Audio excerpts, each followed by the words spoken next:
Muy buenos días, queridos amigos, todos a quienes participan en este gran congreso de Academia Jonas en Celaya. Gracias al Tecnológico de Celaya, el instituto donde hemos estado ya por muchos años celebrando el congreso anualmente en noviembre. Gracias por abrir las puertas de su casa y gracias por permitirme presentar a este conferencista magistral que adorna las marquesinas de este congreso con su presencia.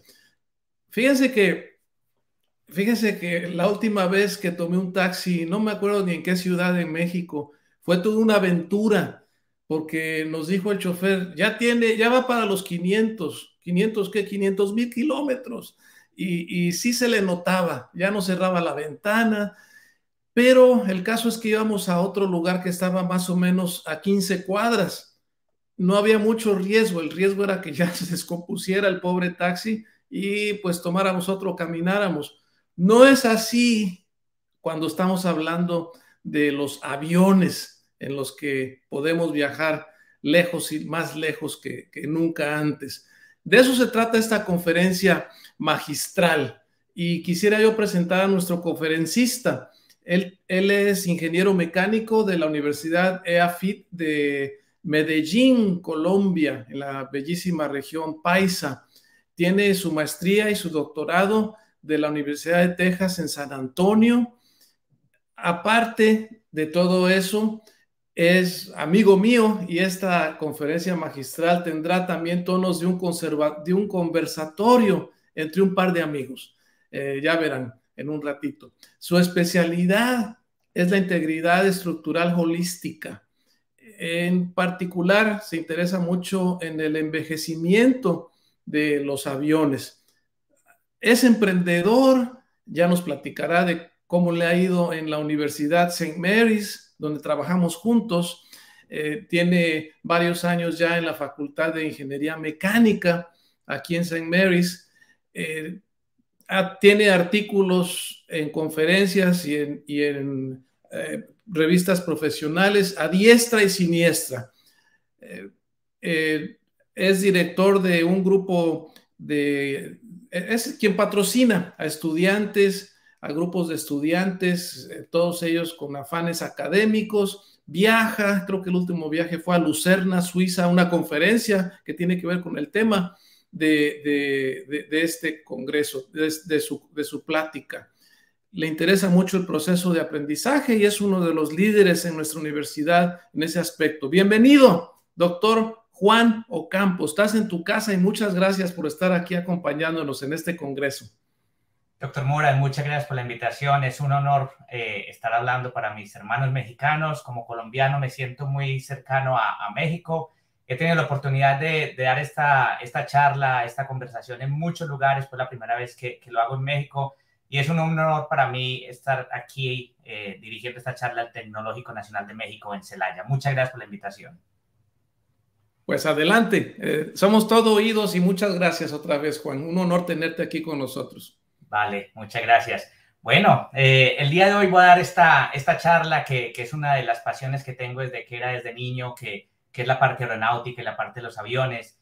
Entonces me he enfocado mucho en ir estudiando toda la parte de fatiga, de cómo fallan los aviones, de cómo está el crecimiento de grietas, pero no los quiero aburrir con toda la parte académica, ecuaciones, no, hoy les quiero contar la historia de cómo los cambios, cómo han surgido los cambios en los paradigmas de diseño aeronáutico a través del tiempo, y les voy a mostrar cómo estos han cambiado a través de accidentes históricos que han marcado la historia aeronáutica. Entonces les voy a llevar a través de un viaje desde el esfuerzo estático, desde los años 1910, 1914, hasta donde quiero llevar yo mi investigación, que es al gemelo digital.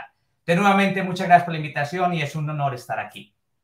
Entonces, voy a cambiar mi diapositiva. Lo primero que les voy a decir es por qué la fatiga es importante y por qué para mí me apasiona tanto estudiar tanto de fatiga.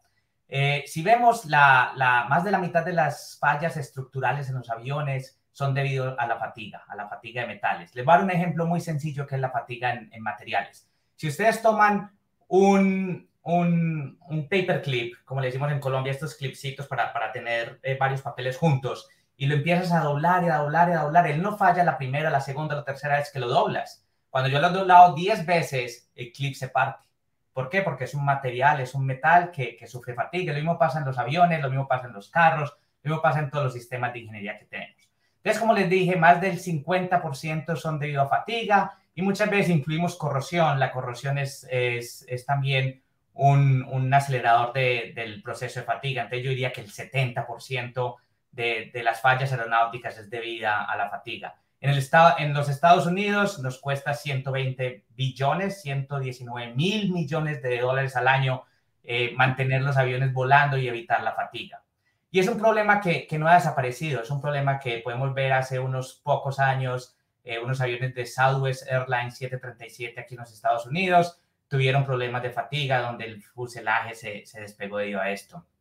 Hace 3 años aproximadamente, los Airbus, que son estos aviones grandísimos que construyeron ellos, hicieron varias inspecciones y encontraron muchas grietas en poco número de horas en los aviones. Entonces es un problema que todavía seguimos teniendo y lo que queremos es poder transportar gente de forma económica y segura. Entonces por eso es que este tema me apasiona tanto. El proceso de fatiga, esta es la única parte técnica que les voy a decir, pero es mi pasión y se los tengo que decir. Es un proceso en el cual hay una pequeña grieta que se inicia en cualquier parte del avión y debido a las cargas que sufre el avión, cuando ustedes van volando y pasamos por turbulencia, ustedes ven que las alas se mueven, el piloto voltea a la izquierda, las alas se mueven. Entonces, todas estas cargas producen que esa grieta se vaya abriendo, como cuando estoy cogiendo el clip de papel y lo empiezo a doblar. Entonces, las grietas se van abriendo y es un proceso que hace que la grieta vaya creciendo y la capacidad estructural del esfuerzo del avión se vaya reduciendo hasta un punto donde llega a un lugar crítico y ya hay una falla y es lastimosamente muchas de estas veces una falla que cuesta vidas humanas. Pero podemos mitigar esto haciendo inspecciones en los aviones. Entonces esta es la parte en la que yo me enfoco, es mirar cómo hacer las inspecciones, en qué momento y cómo poder mejorar los aviones, cómo reducir el costo, pero manteniendo alta confiabilidad en los aviones. Entonces así es como lo hacemos. ¿A dónde quiero llevar yo mi investigación? Entonces, recuerden, les voy a dar esta historia que va desde el esfuerzo estático hasta algo que llamamos el gemelo digital. Entonces, ¿a dónde queremos llegar? Queremos llegar que cada avión que nosotros produzcamos, cada avión que tengamos volando, tenga un gemelo digital. Entonces, simplemente se pueden imaginar que yo tengo mi avión real y en la computadora tengo como un modelo de ese avión. Y dentro de ese modelo yo estoy recibiendo toda la información de ese avión. Pongo sensores de carga. Entonces puedo mirar cómo el piloto lo está volando, pongo sensores de daño, entonces puedo mirar si hay corrosión, puedo mirar si hay crecimiento de grietas, puedo mirar si de pronto cierta pieza del avión no está en la posición que debe estar. Y yo uso toda esta información y utilizando métodos probabilísticos puedo hacer prognosis o puedo predecir qué va a pasar en este avión en el futuro. Y si yo lo puedo predecir, puedo tomar acciones de cuándo hacer una inspección, del modelo hacer la inspección, de qué prioridad tengo que tener en los aviones. Si yo tengo un avión que vuela de la Ciudad de México a Cancún, que tiene vuelos cortos, va a tener prioridad en ese avión porque tiene muchos más ciclos de tierra, aire, tierra, que un avión que está haciendo Ciudad de México, Narita, en Japón, porque esos tienen vuelos más largos, entonces no tiene ese ciclo de presurizarse y despresurizarse. Entonces, basado en toda la información que yo tengo en el avión, puedo tomar decisiones en avión individual y no basado en la flota de los aviones. Allá es donde yo quiero llevar esta investigación. Pero para poder llegar allá, para poder llegar a todo lo que sabemos y a todo lo que tenemos, tuvimos que pasar por un viaje que es en el que los voy a llevar en este momento. Entonces, esta línea del tiempo me muestra desde el primer avión que fue diseñado por los hermanos Wright aquí en los Estados Unidos, unos genios. Tenían un almacén de bicicletas y basado en los conocimientos que tenían, pudieron construir un avión y fue el primer vuelo que tuvimos. Pues entonces, en los años 1920, tuvimos la primera certificación de un avión. Y esta certificación se hacía por medio del esfuerzo estático.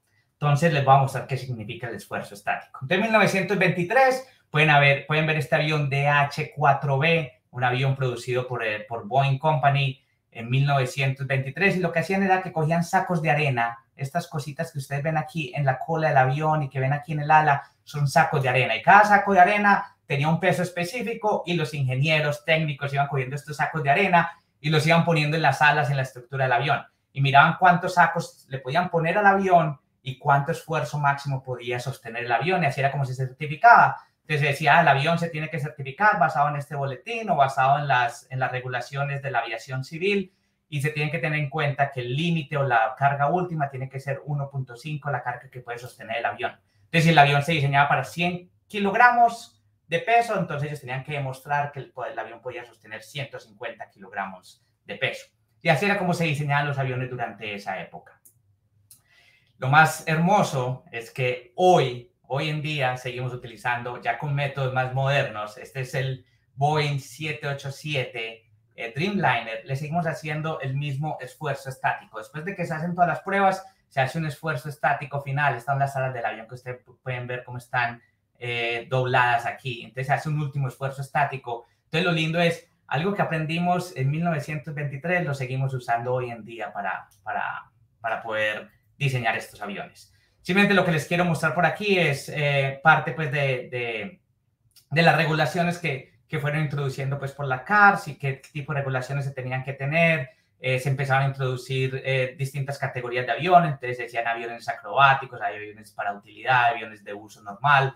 Entonces, en esa época no era la Fuerza Aérea, no era la Administración Federal de Aviación, sino que eran estas CARS las que introducían estas regulaciones de cómo diseñar un avión, ¿ok?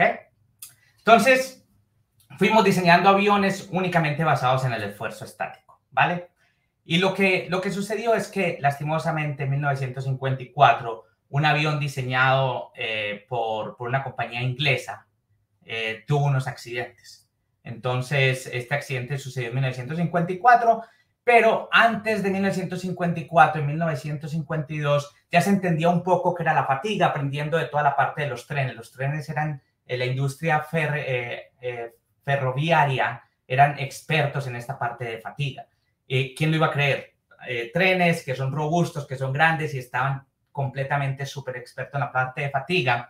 Entonces, la parte de aviación empezó a decir, cuando ustedes diseñen sus aviones, lo que tienen que hacer es evitar áreas que son propensas a la fatiga. Eso era todo lo que decía la norma. Eviten áreas que son propensas a la fatiga. Pero no se sabía qué tipo de áreas, cómo se podía evitar esto. Pero simplemente decían, es la responsabilidad de usted que está diseñando un avión de evitar estas áreas. Entonces, lastimosamente, 2 años después tuvimos el fallo del avión Comet.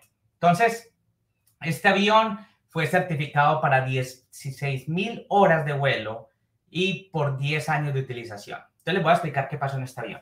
Este iba a ser el primer jet que se iba a presurizar en el aire. ¿Qué quiere decir esto? Que los pasajeros iban a volar mucho más confortables porque el avión se iba a presurizar, no iba a haber problemas de oídos, no iba a haber cansancio cuando lleguemos, el avión podía volar a altitudes más altas, lo que hacía que hubiera menos turbulencia, iba a revolucionar completamente la parte de la aviación. De la forma que ellos querían simular la presurización cuando subimos el avión a altas alturas y lo presurizamos, ellos lo hicieron con un test hidroestático. Entonces, lo que hicieron con el test hidroestático es simplemente se imaginan que esto es una tubería y le empezamos a poner agua a esa tubería para incrementar la presión dentro del avión y poder simular cuando el avión está en el aire. Entonces, ellos llegaron y repitieron esos ciclos varias veces con el error de que cuando tú le incrementas estos ciclos y le pones esta presurización, ellos lo presurizaron a 8.25 PSI, que es esta unidad pues, de presión. Entonces, lo que ellos hicieron cuando incrementaron esto es que indujeron la estructura, algo que les llaman esfuerzos residuales, que lo que quiere decir es, si ustedes pasan el material más allá del esfuerzo de excedencia, y aquí me pongo un poquitico nerdo y un poco mi parte académica, si pasamos del esfuerzo de excedencia, ponemos zona plástica en el material. Y esta zona plástica nos da como una falsa expectativa de que el material es más durable. Entonces, ellos llegaron y hicieron la prueba hidroestática, inducieron estos esfuerzos de residuales y luego se fueron a hacer el test estático, el test de fatiga, se fueron a hacer el test de fatiga. Resulta que el test de fatiga les mostró que el avión podía durar mucho más de lo que en realidad duraba por este test que habían hecho en tierra y no tuvieron en cuenta cómo se tenía que hacer. Primer error, haber hecho el test de presurización antes de haber hecho el test de fatiga o haber usado el mismo artefacto para los dos tests distintos. Lo otro que sucedió es, diseñaron las ventanas cuadradas. Nosotros ya no vemos en la aviación ventanas cuadradas, las vemos como un óvalo. ¿Por qué? Porque las ventanas cuadradas, cuando tenemos esas esquinas suceden algo en ingeniería que se llaman concentradores de esfuerzo. Si tenemos esos concentradores de esfuerzo, lo que sucede es que los esfuerzos se incrementan y crecen mucho más rápido en esas locaciones. Entonces ustedes pueden ver del avión que se recuperó, ustedes pueden ver estas grietas que nacen exactamente de las esquinas de los aviones. Entonces, segundo error de diseño, que se diseñaron las ventanas cuadradas. Entonces, ¿qué fue lo que sucedió? Se perdieron lastimosamente 2 aviones, uno con 3.600 horas, otro con 2.700 horas, cuando el avión fue diseñado para 16.000 horas. Entonces, ustedes pueden ver que el avión falló 5 veces más temprano, 6 veces más temprano de lo que había que fallar. Lastimosamente se perdieron unas vidas ahí. Y entonces, ¿cuál fue la causa de la falla? Fatiga prematura. No tendríamos capacidad de detener las grietas. Lo que sucede en este momento es que ellos ponen como unos huequitos en la estructura donde la grieta va creciendo y la grieta llega a ese hueco y ya no sigue creciendo porque se elimina en ese momento la grieta ahí. Y lastimosamente se dieron cuenta que cuando ellos hicieron el test estático de presurización, le pusieron 2 veces la cantidad de presión que deberían haber puesto, y esto puso lo que se llama estos esfuerzos aparentes residuales que retardaron la iniciación de las grietas cuando el avión estaba siendo testeado. Entonces, lo que les dije anteriormente, diseñaron las ventanas cuadradas. Ellos están esperando ver un esfuerzo de 9.8 KSI, pues lo que sucedió fue que los esfuerzos se incrementaban mucho más por no haber diseñado correctamente estas ventanas de esta forma. Entonces, lastimosamente, se tuvo esta falla de fatiga. Como mencioné anteriormente, no tenían estos huequitos para parar las grietas, sino que ellos seguían creciendo. Entonces, se tuvieron todos estos errores en el diseño, y debido a estos errores, lastimosamente, se aprendió de ellos. Es la parte buena, se perdieron unas vidas, esta es la parte triste, pero entonces la Administración Federal de Aviación estableció unas reglas para el manejo de programas de fatiga. Entonces, por primera vez, la Administración Federal de Aviación empezó a decir, en 1956, 2 años después de que perdimos estos aviones, dijo, para todos los aviones que vayan a transportar pasajeros, me tienen que hacer manejo de la fatiga. Entonces, por primera vez ellos dijeron, es obligatorio, no solamente el esfuerzo estático, sino que tenemos que incluir la parte de fatiga. En 1957 se introdujo para aviones pequeños que presurizan, y se introdujeron estos 2 paradigmas de diseño. Entonces, recuerden, el primer paradigma de diseño era el esfuerzo estático, y ahora se introdujeron estos 2 nuevos. Uno que se llama la vida segura o retirar seguramente, y el segundo que se llama la falla segura. Entonces, se introdujeron estos 2 paradigmas de diseño, y se volvió el paradigma de diseño por los siguientes 20 años. Les voy a recomendar una película para los amantes de las películas de 1951. Mi madre me dice que esta señora Marlene, que tiene un nombre de mi mamá, era una actriz de lo máximo en esa época, igualmente que James Stewart. Les voy a decir qué es lo lindo de esta película. Está en YouTube, está gratis. Esta película fue en 1951. Y esta película habla de un joven ingeniero que está diseñando un avión. Entonces, cuando el ingeniero está diseñando el avión, este es el ingeniero que diseña el avión, habla con su jefe de ingeniería. El jefe le dice, ¿qué es lo que estás haciendo ahí? Y él le muestra el avión y él le dice, estoy vibrando el avión. Y muestran el avión moviéndose así horriblemente de lo que lo está vibrando. Le dice, pero ¿para qué lo estás vibrando? ¿Para qué estás haciendo eso? Entonces dice, lo va a vibrar tanto que eventualmente el ala se va a caer. 1951, acuérdense que la FAA habló por primera vez de fatiga en 1952. Y ya estas películas, esta es la parte que me emociona, están hablando de la parte de fatiga sin que se hubiera introducido en las normas todavía. Véanse la película, es fascinante, es fascinante. Entonces, lo curioso y chistoso de la película, no les voy a contar al final porque no lo voy a arruinar, es que el ingeniero iba volando en el avión que él diseñó y le pregunta al capitán, capitán, ¿cuántas horas de vuelo tenemos en este avión? El capitán le dice, tenemos X número, no me acuerdo cuál es, le dice, tenemos 1995 horas. Él se vuelve todo paranoico porque las pruebas que él hizo de vibraciones mostraban que el avión fallaba a 2000 horas, que al avión nada más le faltaban 5 horas de vida. El hecho es que se lo llevan para atrás, lo amarran de la silla.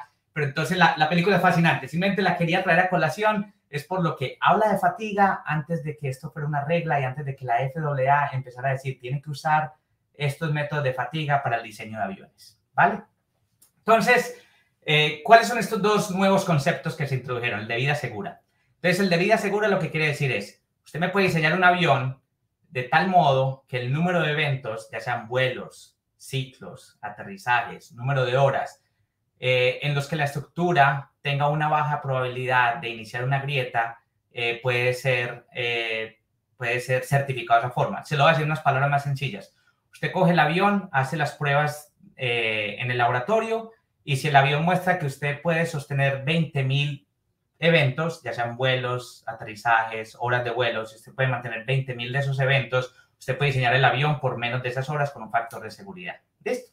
¿Cuál es el segundo paradigma de diseño? La falla segura. La falla segura es el atributo de que el avión permite retener el esfuerzo residual por un periodo de tiempo sin que haya una falla total. Entonces, lo que hacen es que ponen redundancia. Entonces, imagínense un edificio. Un edificio tiene 4 columnas. Si una columna falla, las otras 3 columnas pueden mantener el edificio. Entonces, esto es lo que pasa. Tenemos el esfuerzo último y luego cuando empieza a haber degradación se empieza a reducir. Cuando tenemos redundancia, creo que así se dice en español, redundancia, entonces si este lado crece una grieta y falla, el otro lado puede mantener el esfuerzo del avión y no tenemos una falla catastrófica. Entonces, como les conté, por aproximadamente 20 años, 22 años, mantuvimos este concepto de vida segura o de falla segura. Lastimosamente, durante ese periodo de tiempo perdimos 2 aviones, un avión de la Fuerza Aérea en 1969 y un avión de carga en 1977, que era un avión Dan Air. ¿Ok? Debido a estos 2 accidentes, se cambió nuevamente el paradigma de diseño, ¿vale? Entonces, voy a contar un poquitico más de estos 2 accidentes. ¿Qué fue lo que pasó en el F-111, la Fuerza Aérea? 1969, catastróficamente, dos pilotos fallecieron. ¿Qué fue lo que pasó? En el pivot del ala, ya les voy a mostrar qué significa eso, empezó a crecer una grieta y el avión falló únicamente con 107 horas de vuelo, cuando el avión había sido diseñado para 16.000. ¿Qué fue lo que sucedió? El material que se usó no se entendía muy bien el tema de fractura y de fatiga para él. Era un material muy fuerte, pero con baja resistencia a la fractura. ¿Ok? Entonces, lo que pasó fue que sucedió que se escogió el material incorrecto. También ellos hicieron como varias inspecciones durante el momento de manufactura, y esas inspecciones no fueron capaces de detectar este problemita inicial, esta falla inicial flow, como esta inconsistencia que había en el material. También el avión volaba a mucha altura, la temperatura es mucho más baja allá y los materiales se comportan de una manera distinta. Entonces, la resistencia a fractura del material era significativamente diferente a estas muy bajas temperaturas. Ellos lo que hicieron fue que hicieron una inspección en toda la flota y encontraron que habían otros 11 aviones con muy pocas horas que podían tener problemas de fatiga. ¿Listo? La Fuerza Aérea de los Estados Unidos y la Fuerza Aérea de Inglaterra, que eran los 2 aviones que tenían estos aviones, eran los 2 gobiernos que tenían estos aviones, pudieron pues manejar el problema hasta que retiraron la flota, pues lastimosamente se perdió esta vida. ¿Qué es lo que pasaba? Este es el pivote del avión, esta es esta viga, una viga de muchos esfuerzos debido a cargas de torsión y cargas de doblaje. Entonces, lo que sucedió es que el material, cuando se manufacturó, cuando se hizo, tenía esta discontinuidad o tenía esta pequeña grieta inicial aquí en el material. Entonces, esta grieta hizo que empezara a crecer la grieta, como les he mostrado cuando sucede con el clip de papel. Esto fue como la cantidad de fatiga que creció y después una carga muy grande hizo que el avión fallara. Entonces, se dieron cuenta que únicamente diseñando el avión por fatiga no era posible tener en cuenta todas las condiciones de vuelo del avión, y que la vida de fatiga, así se hubiera diseñado, podía ser muy corta para las operaciones en realidad que tenía el avión. Entonces, ¿qué pasó como impacto de este avión? La Fuerza Aérea de los Estados Unidos cambió la forma de que se diseñaban los aviones, se fueron de la vida segura, que es la parte de fatiga, se fueron a algo que se llama tolerancia al daño. Entonces, desarrollaron e invirtieron demasiado dinero, se sigue invirtiendo hoy, para desarrollar la tecnología de la fractura de materiales, que es algo que se enseña en todas las universidades para los estudiantes que quieren trabajar en la parte de integridad estructural de los aviones. Se estableció el concepto de ROFLA, que es lo que quiere decir es todas las estructuras del mundo van a tener una grieta inicial. Y dijeron que esta grieta es de 0.005 pulgadas, 0.005 pulgadas. Y se estableció requerimientos en el diseño de demostrar que esta grieta que existe en todas las estructuras va a crecer muy despacio de tal manera que yo pueda ir, inspeccionar y encontrarla. ¿Listo? Este fue el accidente. Luego, ¿qué sucedió? El Dan Air era un Boeing 707, raya 300. Este avión que está aquí es un avión de carga. El avión fue certificado bajo el concepto de falla segura. ¿Listo? Pero lo que sucede es que la falla segura no se comportó como era esperado. El avión falló durante vuelo. Este alerón de atrás, la cola del avión se desprendió durante el vuelo con nada más 7.200 horas. Le voy a explicar qué fue lo que pasó y cómo fue que sucedió lastimosamente esto. Este es el alerón del avión que les mostré anteriormente. Se lo puedo volver a mostrar aquí. Es este alerón rojito que está aquí, ¿vale?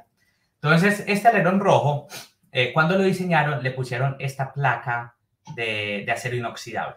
Cuando le pusieron la placa de acero inoxidable, la forma en la que los esfuerzos viajaban por la estructura cambió. Ellos esperaban que los esfuerzos se movieran de la estructura principal al ala a través de estos conectores que están aquí, estos 3 conectores. Resulta que no falló por ahí, falló por aquí por donde está la lineecita roja. Entonces, ellos habían dicho, hicimos un excelente diseño donde tenemos redundancia de 3 diferentes lugs, que son estos conectores. Si este conector falla, los otros 2 me pueden seguir sosteniendo las cargas en la estructura. Si este falla, los otros 2. Si tengo 2 fallas, que sería muy catastrófico, el tercero me puede seguir sosteniendo la estructura. Y ellos nada más hacían inspecciones en estos lugs. Lo que no sabían es que lastimosamente, al poner este plato aquí, la forma de que los esfuerzos viajaran cambió de lugar. Entonces, ellos estaban buscando la grieta aquí cuando la grieta en realidad estaba acá. Entonces, no funcionó muy bien el método de diseño.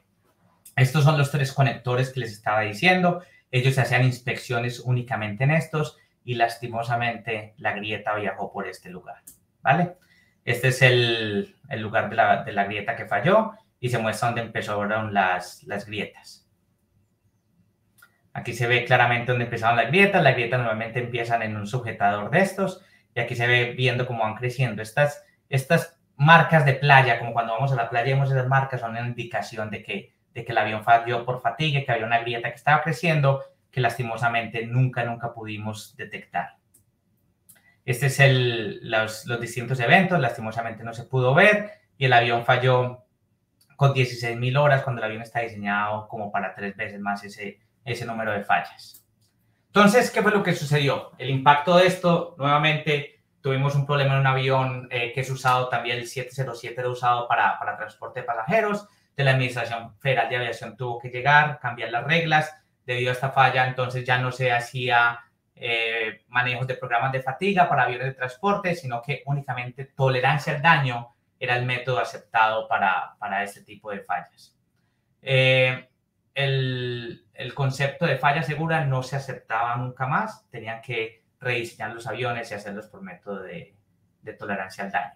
Y el método de vida segura, donde tú llegas y haces un test y miras cuánto se demora para fallar y luego le aplicas un factor de seguridad para certificar el avión, tampoco se aceptaba, era únicamente aceptado para aviones pequeños de 4 o 5 pasajeros de aviación general y en aviones de transporte grandes únicamente se podía usar para el tren de aterrizaje. ¿Por qué para el tren de aterrizaje? El tren de aterrizaje es diseñado en unos materiales que no son materiales muy robustos y muy fuertes porque soportan las cargas de aterrizaje, pues no son muy buenos para el crecimiento de grietas. Entonces se decía que el tren de aterrizaje se podía certificar con el concepto de daño seguro. Y como mencioné anteriormente, Damage Tolerance es una opción para aviones pequeños. Pero si ese avión pequeño está transportando pasajeros, es obligación que se tiene que hacer Damage Tolerance. ¿Qué es el Damage Tolerance? Entonces es el atributo de que la estructura permite retener el esfuerzo residual por un periodo de tiempo después de que la estructura ha sufrido cierto valor o ciertos ciclos de fatiga, corrosión o un daño accidental. Entonces, ¿qué es lo que quiere decir? Yo tengo esa grieta, la grieta va a ir creciendo, pues yo soy capaz de tolerar el tamaño de esa grieta y soy capaz de encontrar el daño antes de que suceda.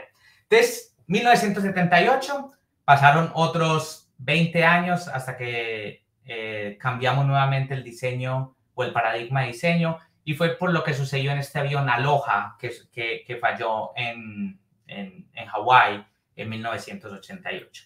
¿Qué fue lo que sucedió en este avión? Lastimosamente, pero al mismo tiempo, no me explico cómo solamente una sola persona falleció. Solamente la auxiliar de vuelo que iba por la cabina ofreciendo bebidas. Todo esto que ustedes ven aquí se desprendió durante el vuelo. ¿Listo? Quedó como un avión convertible. Todas las sillas estaban aquí. Las sillas las quitaron después para este vuelo. Ahorita les voy a mostrar una foto cuando el avión aterrizó.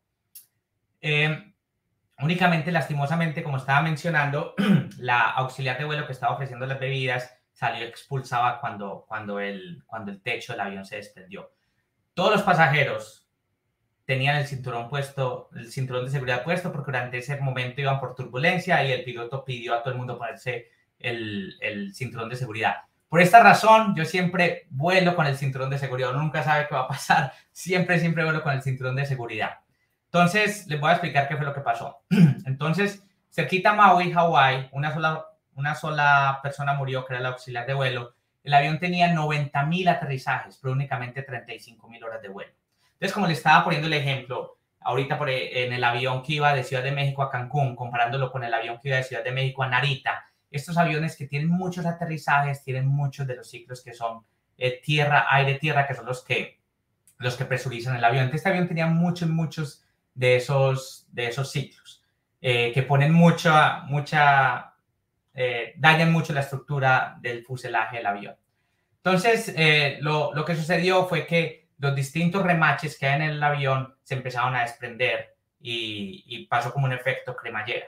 Esto fue debido a algo que se llama daño multisitio. Sí, daño multisitio es una buena traducción para él. Y lo que sucedía es que habían altos esfuerzos en esos lugares. Y distintas grietas empezaron a crecer y la tolerancia al daño nada más tenía en cuenta una sola grieta. Pero resulta que cuando yo tengo daño multisitio, tengo 2, 3, 20 grietas y cada una de esas grietas hablan entre sí y hace que suceda esta falla.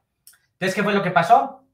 No hubo un buen diseño de los conceptos de falla segura. Boeing tuvo que rediseñar esto. También, lastimosamente, la aerolínea no tenía un buen plan de mantenimiento. El avión volaba en un ambiente muy corrosivo, como es volar en estas islas. Ustedes saben que el mar tiene sal, la sal corroe los metales y sumándole que la aerolínea no hacía buena inspección, entonces hizo que esto sucediera.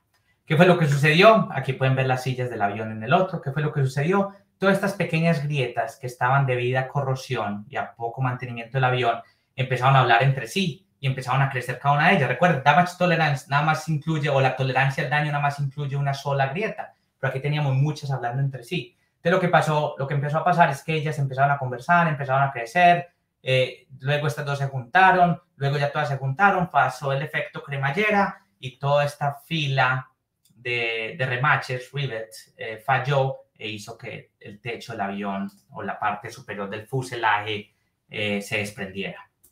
¿Qué pasó con esto?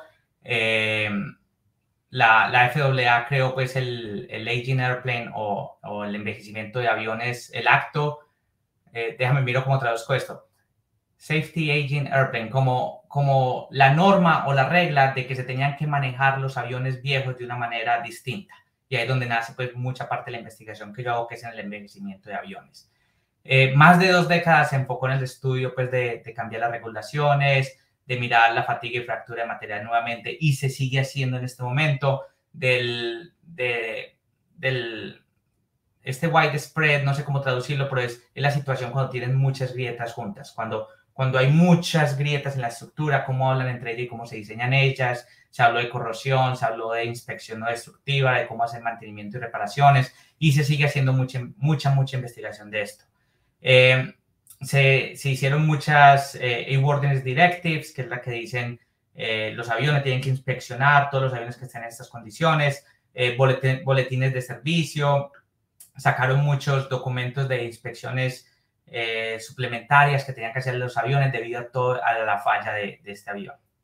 Entonces, como dije nuevamente, se cambió la forma de diseño, no se cambió, se incluyó también el widespread fatigue. Entonces, ¿cómo se maneja la fatiga cuando hay muchas grietas? Cuando hay muchas grietas regadas, ese es el widespread, yo creo que es una buena traducción, cuando hay muchas grietas regadas en la estructura. Entonces, como dije, muchos circulares de advertencia fueron emitidas para poder tener en cuenta grietas y las condiciones de corrosión y cómo hacer los manejos de fatiga.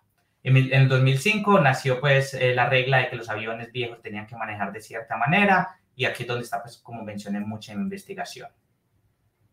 Esta diapositiva simplemente muestra como las distintas reglas que salieron, la de widespread fatigue y todas las distintas cosas que se fueron desarrollando debido a este accidente.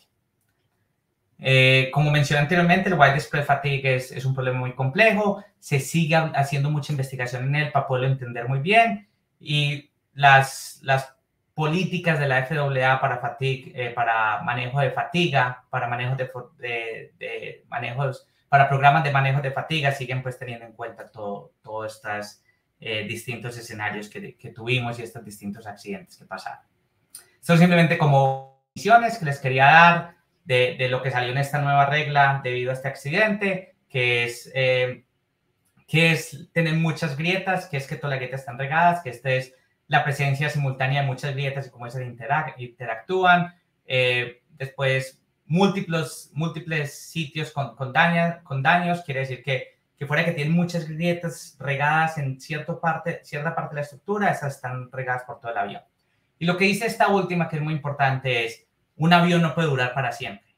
Cada vez que el avión se hace más viejo, tienes que hacer inspecciones más seguidas y hacer inspecciones más seguidas induce más daño y se vuelve imposible como sostener el avión. Entonces, se tiene que diseñar también con un límite de validad, con un límite de cuánto puede el avión volar.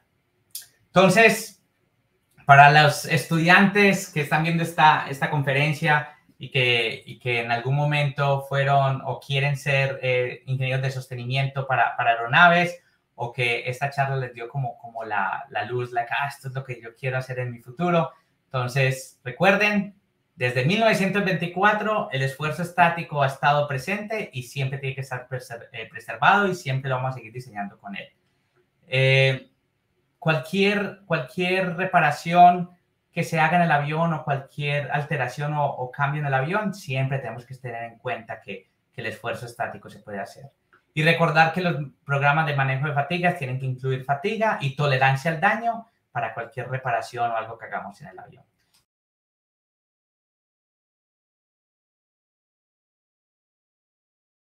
Del avión, de que no podemos mantener un avión volando para siempre, como el ejemplo que dio el doctor Moras con medio millón de kilómetros que tenía el taxi en Ciudad de México. Entonces nosotros queremos mantener los aviones volando por mucho tiempo, de una manera segura, pero que al mismo tiempo sea de una manera de costo efectivo. Voy a dejar para la gente que se siente inspirada por esto, algunos de estos documentos de cómo fue cambiando la fatiga durante estos distintos años. Estos documentos están gratis en línea. Si quieren aprender de 1946 cómo nació la norma para considerar fatiga, después de 1952, que fue el primer momento que se mencionó fatiga en un avión, cómo se introdujo estos métodos de diseño y continuando hasta el 2011, cuando se introdujo el límite no sé cómo decirlo, pero como el límite qué tan lejos puede volar un avión, ¿vale?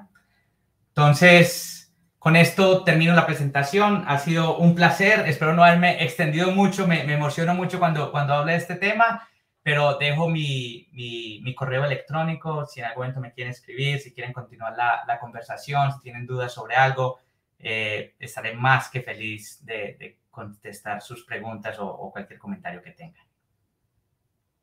Te agradezco muchísimo porque has hecho este tema que a mí se me hace muy difícil, no siendo ingeniero mecánico, se me haría muy difícil de entender.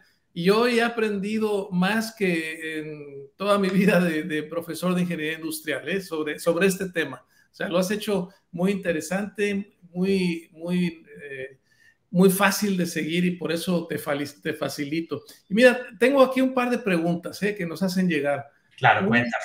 una es, Juan, eh, creo que los reglamentos, hoy te felicito por las traducciones, que es bien difícil traducir Muy así, difícil, sí, sí. aunque el castellano sea nuestra lengua materna, es muy difícil traducir, sobre todo cuando usan las siglas, el WT, no sé cuántos, y no sabes cómo decirlo, pero te felicito por eso. Gracias. Creo que todos los reglamentos que mencionas fueron de Estados Unidos. No estoy seguro, pero ¿hay investigación parecida? Me imagino que sí, en otros países, porque también producen aviones y también se les caen, ¿no? Sí, hay dos. Estados Unidos lleva como el liderazgo en esto, pero hay dos entidades mundialmente que son las más reconocidas y frente a las que tú tienes que certificar un avión. Entonces, digamos que el doctor Rafael Moras quiere certificar su propio avión que le está haciendo en su garaje y vender más adelantemente. Entonces, él puede tomar su avión y decirlo, va a certificar para tolerancia del daño frente a la Administración Federal de Aviación de los Estados Unidos. Esa es la primera opción.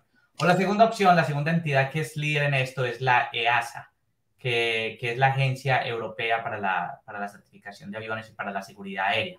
Entonces tú dices, yo puedo certificar mi avión con la Administración Federal de Aviación o con la EASA en Europa, y lo que pasa es que ya muchos países, todos los países en Sudamérica, si tú los certificas, o en África o en Asia, si tú los certificas frente a alguna de estas dos entidades, entonces lo puedes volar en sus países. Pero como mencioné anteriormente, ellos son las dos principales agencias que se preocupan, pues, o se preocupan, no, que tienen los fondos para hacer estas investigaciones. Exacto, muy bien, muchas gracias. Juan, nos llega también este comentario. Hoy, a propósito, antes de si cambiaron la ciencia y la ingeniería a través de los años, te comento que hay muchos paisanos tuyos en el Congreso. Tenemos el Politécnico Gran Colombiano allá de tu tierra, de Medellín, Qué bueno. de la Universidad Minuto de Dios, Central del Valle del Cauca, Universidad de Sucre, Universidad del Cesar, allá en Valledupar. Saludos a todos. Sí, todos los conoces. Y también hermanos de Perú, Ecuador, Argentina, Bolivia. Así es que sí hay muchos mexicanos, por supuesto, porque el Congreso es en México, pero también nos acompañan de allá del Cono Sur. Qué bueno. Mira, nos llega este comentario. En 1920 y tantos decíamos una cosa, luego en el 40 y tantos se cayó otro avión, dijimos otra. ¿Será que cambió la ciencia y la ingeniería? ¿O será que, cómo explicas eso? ¿Hubo un cambio?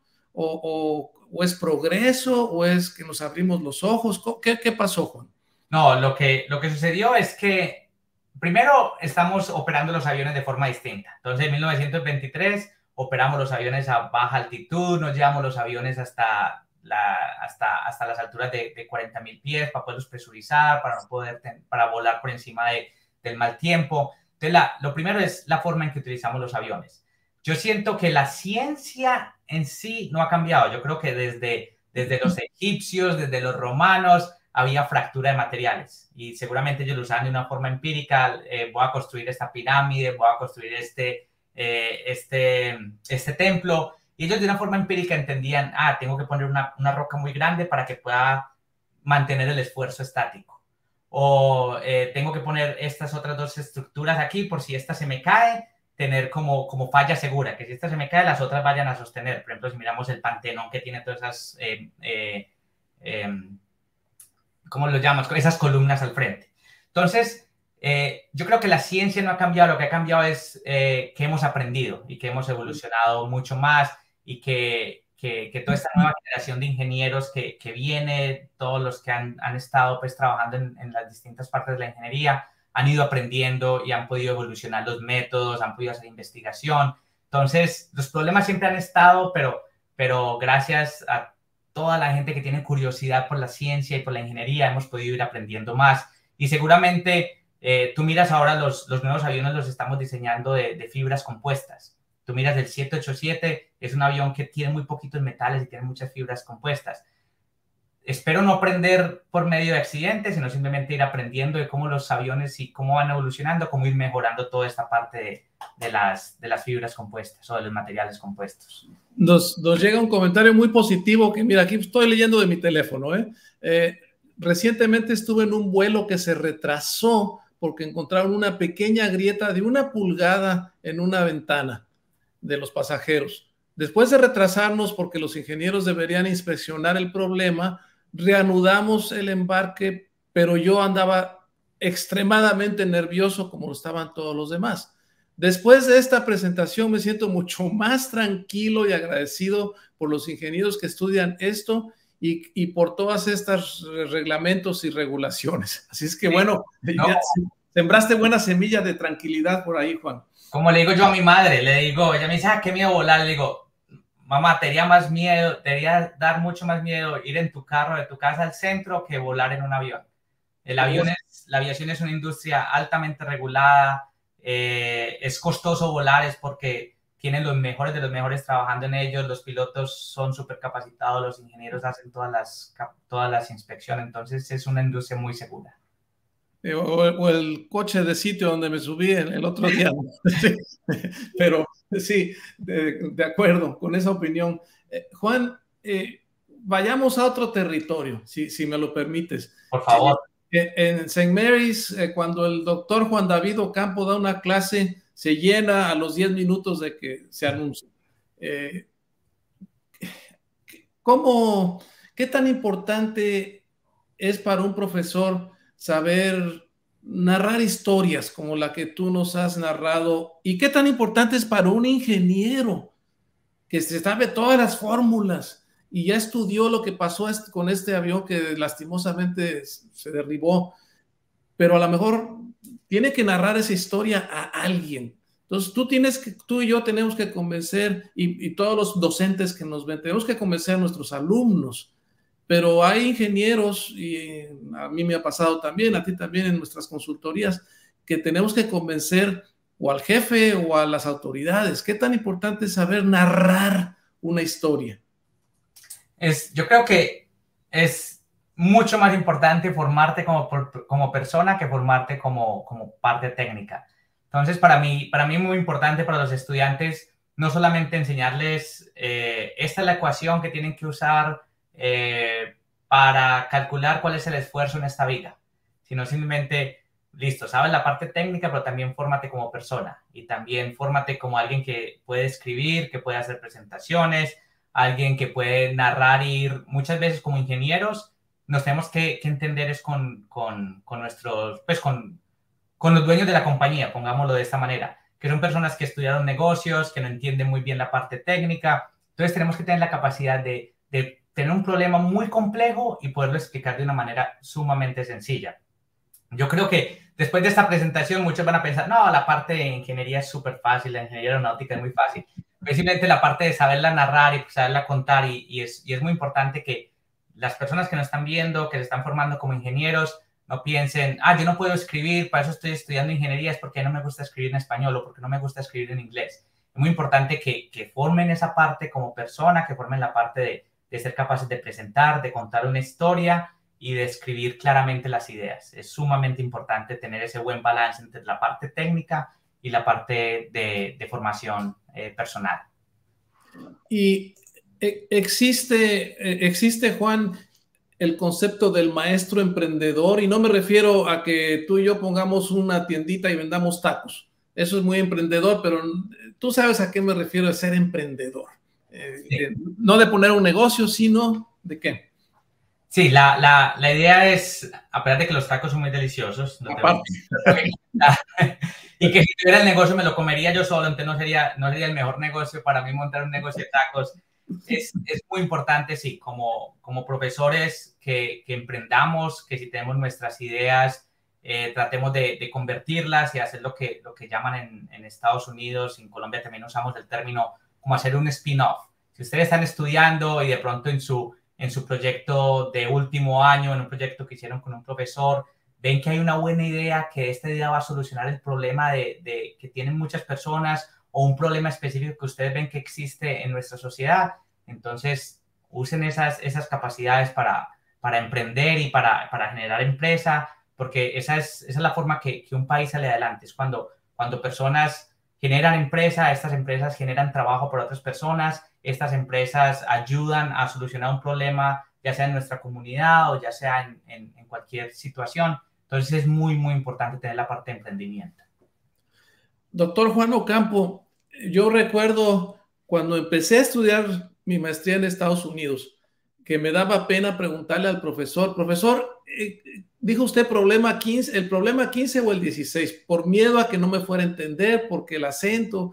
Entonces, yo crecí en México, tú creciste en Colombia, pero en algún momento de nuestra vida nos venimos para acá. Y yo sigo todos los días aprendiendo el inglés.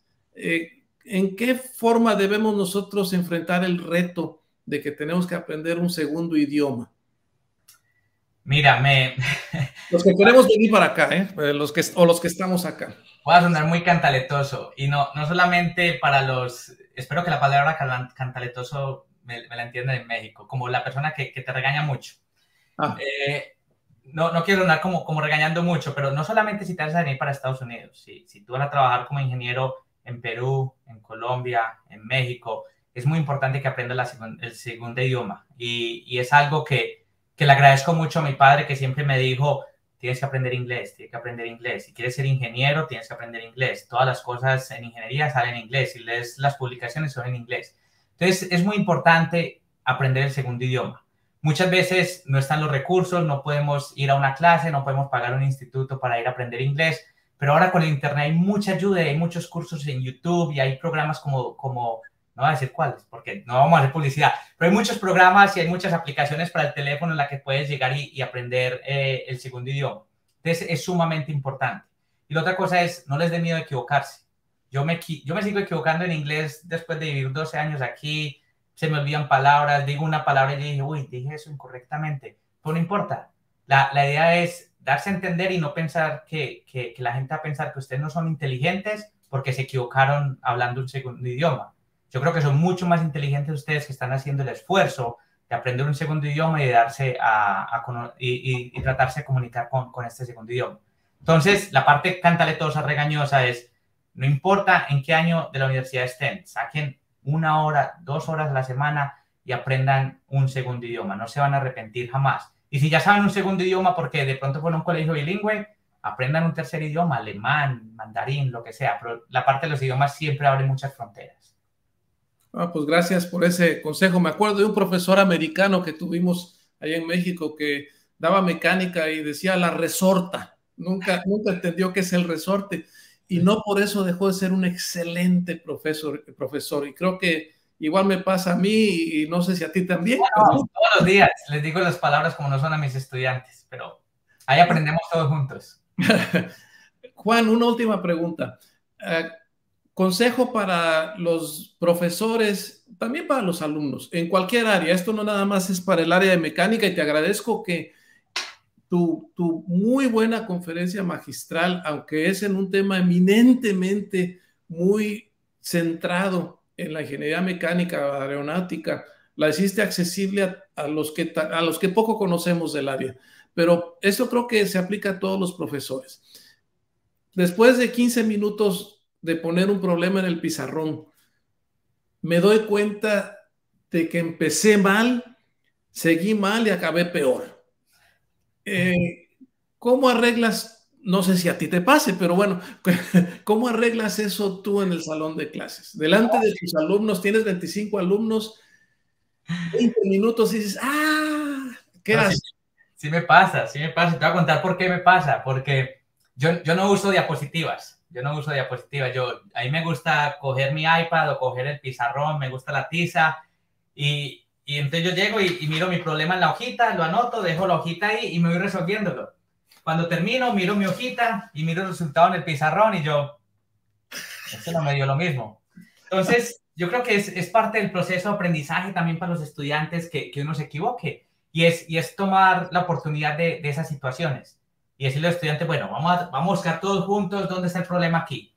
Y los estudiantes se envuelven en el problema y empiezan a decir, profesor, es que yo creo que cuando usted sumó estos dos números se equivocó aquí, o de pronto esa fuerza no iba en esa dirección, o de pronto usted no tenía que sumar aquí sino restar, y tratamos de enmendar el problema todos juntos y aprender todos juntos y mirar dónde fue que me equivoqué. Porque si yo me pongo bravo y le digo, no sé qué pasó aquí, no me pregunten, y trato de resolverlo yo solo, a lo mejor yo no puedo ver dónde está. Pero cuando trato de envolverlos a ellos y que sean parte del aprendizaje y tratar de buscar el problema juntos, yo creo que ayuda a todos en la clase. Y muchas veces les digo, yo lo hice a propósito para que ustedes vieran, para ver que estuvieran poniendo atención. Pero en realidad pasa mucho y uno se equivoca, pero es hacerlo parte del aprendizaje tanto para uno como para los estudiantes. ¿Y tú crees que la estatura del profesor crece cuando haces eso o te minimizas al reconocer tus problemas?